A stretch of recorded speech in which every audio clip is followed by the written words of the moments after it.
Our first talk is by Louise Antony. She's a professor at UMass Amherst. She's done important, well-known work in philosophy of mind and epistemology. Professor Antony. Thank you. I should tell you that the only reason I'm here is that Christopher Hitchens was already booked. I'd like to begin by telling you a children's story. The story is called Hecate Peg. A mother lives in a modest house with her 7 children, each named for a day of the week. One day she must go to market and leave the children alone at home. She gives them very specific instructions how to behave while she's gone. They're not to touch fire, and they're not to open the door to strangers. She promises to bring each of them whatever treat they choose from the market. Each child makes a different choice. One picks butter, another pudding, and so forth. After the mother leaves, the children play quietly until they hear a knock on the door. One child creeps over and opens it, revealing an old woman. I'm Hecate Peg, I'm sorry, I'm doing the voices. I'm Hecate Peg, I've lost my leg, says the woman. Please let me in, and please bring me a lighted straw from the fire. They didn't have television, so they didn't know that was obviously the voice of a nasty person. Bring me a lighted straw from the fire so that I may light my pipe. The children reply that they've been forbidden by their mother to do either of these things, but Hecate Peg shows them an enormous sack of gold she's carrying in her cart. She promises the children that all the gold will be theirs if they do as she asks. The children finally let her in and bring her the burning straw, but as soon as her pipe is lit, she casts it to the ground with a sinister laugh. As the pipe shatters, each child is transformed into a piece of food. The wicked Hecate Peg gathers them all into her wagon and makes off to her house to enjoy her feast. Meanwhile, the poor mother returns home to find all her children gone and is desolate. A small bird sees her crying and tells her what has happened. The mother immediately sets off to rescue her children. The mother finally finds the evil woman's cabin and tricks Hecate Peg into admitting her.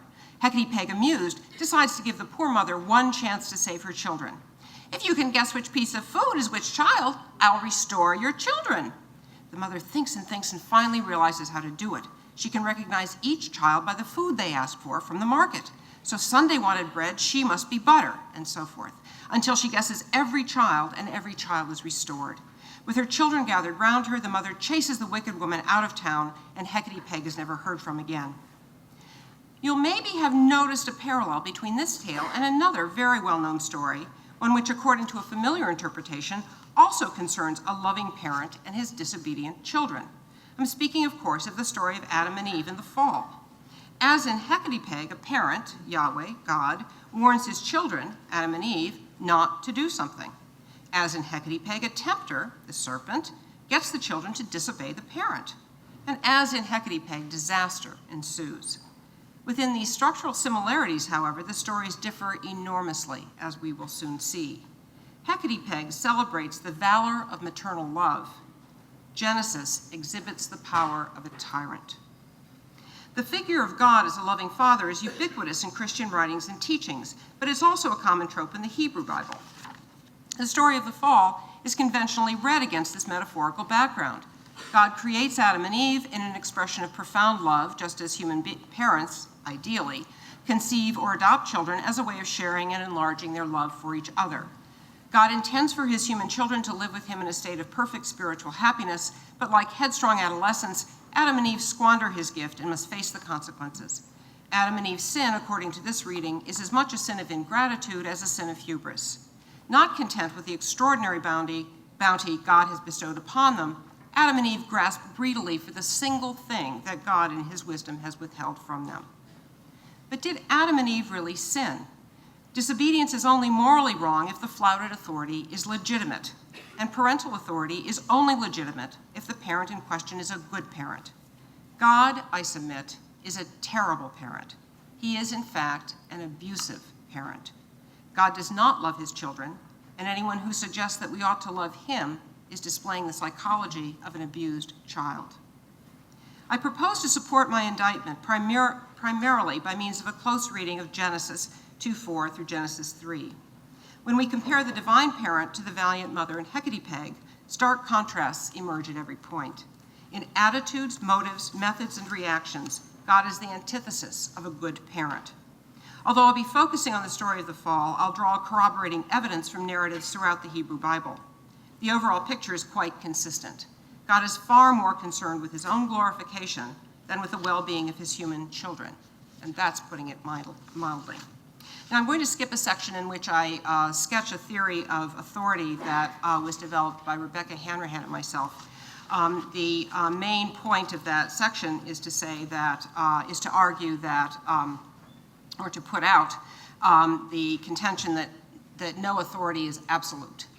So if you at least believe that that some kind of authority, any kind of authority can be lost, then we can proceed.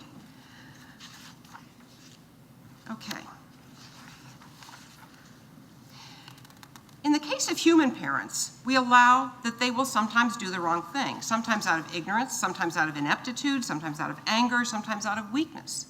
These errors, if they are minor and infrequent, do not undermine human parental authority. Human parents are, after all, only human.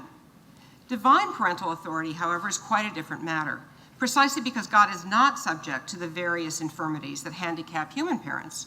He would have no excuse for exhibiting the shortcomings we are forced to tolerate in ourselves. He is never overtired, overworked, or ill. We need not forgive him for losing his temper, for neglecting our needs, or putting his own interests ahead of ours. We cannot expect our human parents to be perfect, as our therapists tell us, but we can certainly expect God to be. How then does God measure up? Appallingly. Not only is God not a perfect parent, he fails dismally relative even to the minimal standards we set for ourselves. Let's turn to the texts. Hecate Peg portrays a happy and harmonious family. The mother presides over the household, but everyone pitches in to help make the home clean and comfortable. The children's chores seem appropriate to their ages, and the children have ample time for play.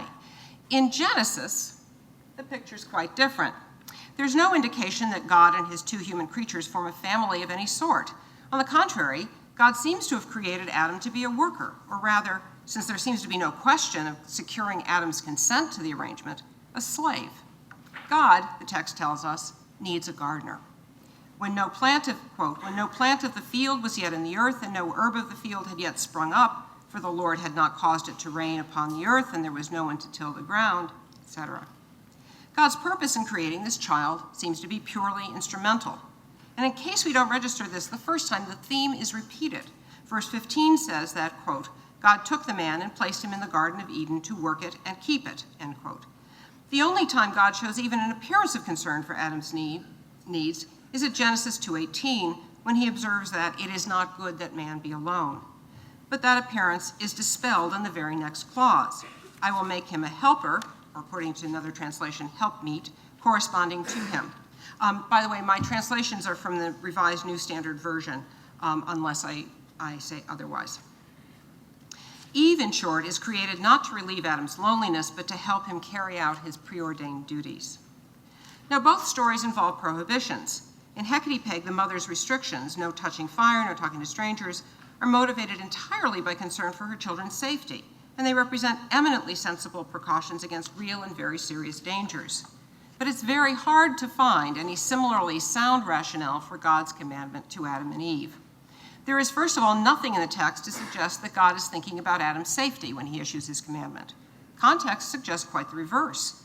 The injunction comes just after we've been reminded that Adam has a job to do. He was placed in the garden to till it and to keep it, or as another translation, the Jewish Art Scrolls translation has it, to work it and guard it. Adam is meant to be protector, not protectee. Secondly, it's not clear that there are any dangers in Eden that Adam would need protecting from. The wording of God's commandments may suggest that he is warning Adam about a tree in the garden that bears poisonous fruit. Quote, of the tree of knowledge of good and evil you shall not eat, for in the day that you eat of it you shall die, end quote. But if the tree is really that dangerous, why isn't it called the tree of death or the tree of vomitous berries or something like that? Why does it have a name that suggests that it's salutary? Knowledge of good and evil sounds like a good thing. Subsequent events, moreover, appear to confirm that the tree is not inherently dangerous. Whatever depredations Adam and Eve suffer because of their disobedience, food poisoning is not among them. They do not literally die in the day that they eat the fruit. And many interpreters will challenge my reading here. The word die, they'll say, must be understood in an extended or metaphorical way as meaning something like becoming mortal.